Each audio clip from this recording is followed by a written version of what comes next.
Jumis sveiki, čia aš Aivaras ir šiandien pradėsime namelio turę.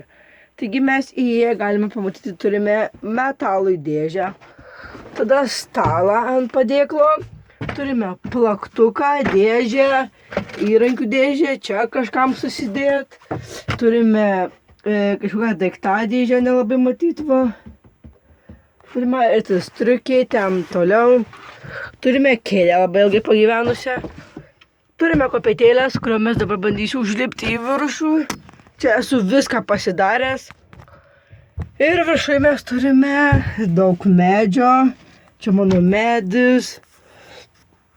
Šlangos ir vėl medis, dar čia nedabaigta. Nu tai va, gal šiandien ir tiek. Tai kada galiu parodyti, čia langelis neužbaigtas.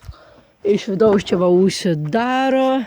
Ir va kablys, ką daugiau turime. Tai va padėklas, va ten toliau.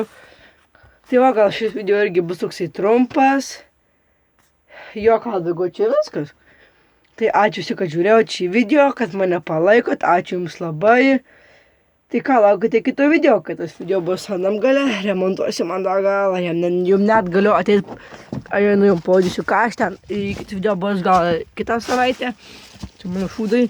Tai va, kitas video bus va toksai va, kur čia mes smiltdėžį darysime, čia tokią arką padarysime, iškasime, nu bet žodžiu, čia kitas video, tai ačiū, kad žiūrėjote, nepamirškite like, subscribe, varpelį ir ką, viso gero, šiandien tik tiek va, žiemavau, tai ką, ate.